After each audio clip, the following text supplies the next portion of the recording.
یہ بیان کیجیے گا سیدنا امیر معاویہ کے اوپر، خود بنو امیہ کے اس پورے اقدام کے اوپر اور اس پوری کی پوری بحث میں ایک نقطہ پیش کیا جاتا ہے. ہم نے بڑی تفصیل سے آپ سے بات کی تھی، آپ نے بتایا تھا کہ خبر واحد کو کس زاویے سے دیکھنا چاہیے، اس میں اگر کوئی اخلاقی الزام کسی پر لگ رہا ہے تو اس کے کیا معیارات ہیں، چیزوں کو دیکھنے کا درست منہج اور زاویہ نظر کیا ہے، وہ بحث سمجھ میں آتی ہے. لیکن ایک سوال لوگ عام طور پہ کرتے ہیں کہ جو سامنے کی پارٹی ہے ان میں سے تو ہر ایک کے بارے میں، ان کی فضیلت کے بارے میں، رسول اللہ صلی اللہ علیہ وسلم کی لوگوں کو تنبیہ ہے، تلقین ہے، ان کا ساتھ دینا، اسی طریقے سے جو میرے ساتھ جڑا ہوا ہے ان کے ساتھ جڑ کر ہے، من کنت مولا فعلی مولا، باقی ساری چیزیں علی باب علم ہے.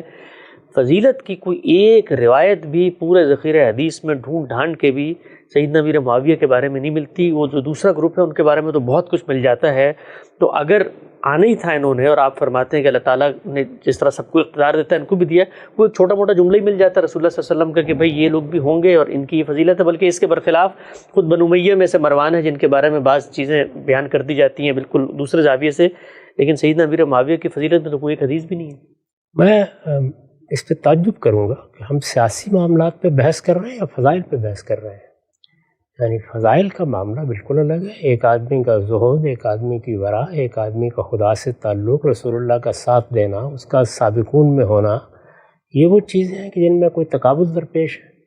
ان میں تو خود اللہ تعالیٰ نے بیان کر دیا کہ وہ لوگ جن کو پہلے ایمان لانے کی توفیق ہوئی اور جنہوں نے فتح سے پہلے اللہ کے پیغمبر کا ساتھ دیا، یا مہاجرین و انصار ہیں، ان کا درجہ غیر معمولی ہے اور ان کے لیے فضائل بھی ہوں گے، اس لیے کہ برسوں انہوں نے ساتھ دیا ہے، نازک مراحل سے گزرے ہیں. ان کے بارے میں اس طرح کی چیزیں بھی مل جائیں گی.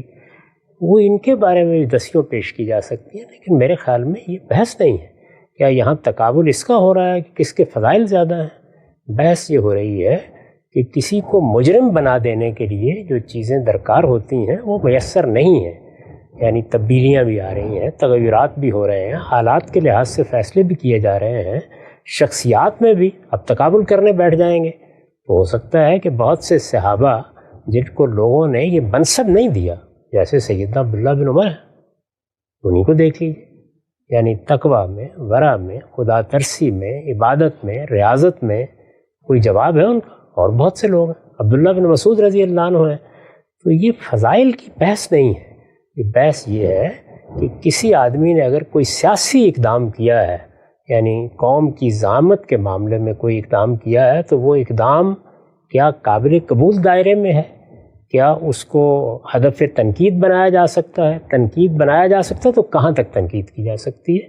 یہ معاملات زیر بحث ہے. یہ تو کوئی تقابل کیا ہی نہیں جا رہا کہ فلاں کے فضائل کی کیا نوعیت ہے. سیدنا علی کے فضائل کا باقی لوگوں کے ساتھ کیا تقابل؟ وہ تو السابقون الاولون میں سے ہیں، حضور کے شب و روز کے ساتھی ہیں، وہ زیر بحث ہی نہیں ہے.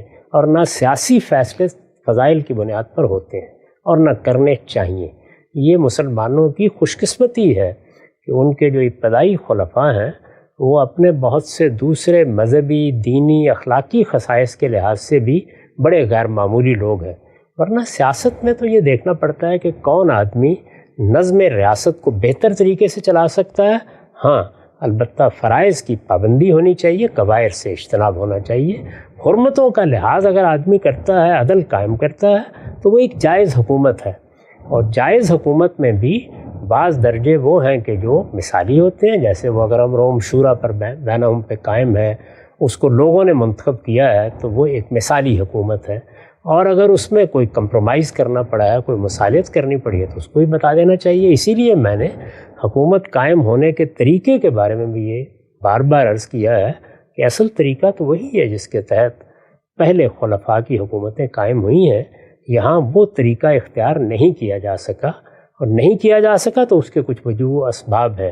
چنانچہ ہمارے دین میں بھی یہ ہوتا ہے کہ کہاں کوئی آدمی ایک مثالی نمونہ پیش کرنے کے مقام پر ہے، کہاں اس کے لیے یہ ممکن نہیں رہا. اگر ممکن نہیں رہا تو اس میں اس کی کتنی کوتاہی ہے، حالات کا کتنا دخل ہے. یہ سب چیزیں سیاسی تجزیے کا موضوع ہوتی ہیں، ان کو فضائل کی بحث نہیں بنانا چاہیے. یہاں سے نقطہ واضح ہوا. آج کی نشست کا آخری سوال آپ کی خدمت میں یہ ہے، یہ بات تو ہم سب امر واقع ہے، روز روشن کی طرح آیا ہے کہ کچھ لوگ ہیں جو فتح مکہ کے وقت یا اس کے بعد ایمان لائے، اور اس وقت بالکل تصویر واضح ہو چکی تھی، دیوار پہ لکھا ہوا نظر آ رہا تھا کہ اب تو مسلمانوں ہی کو حکومت ملے گی. کہا یہ جاتا ہے کہ وہ لوگ جو اس وقت ایمان لائے تو عقل تو یہ کہتی ہے نا کہ ان کو تو نتیجہ نظر آ رہا تھا. خود سیدنا امیر معاویہ کے بارے میں یہی کہا جاتا ہے کہ جی جس موقع پر آپ ایمان لائیں اس وقت آپشن ہی کیا باقی تھا. آپ ایمان لے آئے اور ایک وہ لوگ ہیں جو پچھلے 20 سال سے جو ہے اذیتیں بھی برداشت کر رہے ہیں، مصائب بھی سہ رہے ہیں، جنگوں میں بھی جا رہے ہیں، قربانیاں بھی دے رہے ہیں.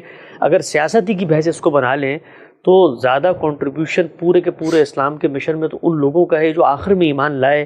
ان کا استحقاق سیاستاً بھی کیسے آ سکتا ہے، اور خود آخر میں ایمان لانے والوں کے بارے میں یہ کیسے کہا جا سکتا ہے کہ ان کا ایمان بھی اسی درجے کا تھا؟ چونکہ خود قرآن مجید بھی بتا رہا ہے کہ انہی صحابہ کی جماعت میں بعض لوگ ایسے تھے کہ جو منافقین بھی تھے اور کمزور ایمان والے بھی تھے. تو وہ جو دوسری گروپ موجود ہے اس کا تقابل تو ان سے کس طرح بن ہی نہیں سکتا. تقابل کیا کس نے؟ کسی نے بھی تقابل نہیں کیا. کون آدمی ہے جس نے صدیق و فاروق کے ایمان کا تقابل معاویہ رضی اللہ عنہ سے کیا ہے، یا ان کی قربانیوں کا تقابل کیا ہے، یا ان کی دین میں سبقت کا تقابل کیا؟ کسی نے بھی نہیں کیا. پوری تاریخ میں کوئی بھی نہیں کرتا. اس لیے میں نے یہ کہا کہ یہاں یہ چیزیں زیر بحث ہی نہیں ہیں.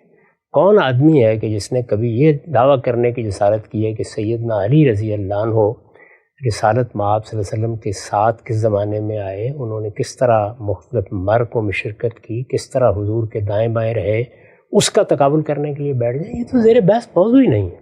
وہاں رہیے جو چیز زیر بحث ہے. زیر بحث معاملہ یہ ہے کہ انہوں نے جب حکومت سنبھالی، یعنی سیدنا معاویہ نے، تو جو کچھ انہوں نے کیا، یعنی حکومت جس طریقے سے سنبھالی، اپنے بعد کے لیے جو فیصلے کیے، کیا ان کی کوئی گنجائش ہے؟ یہ زیر بحث ہے.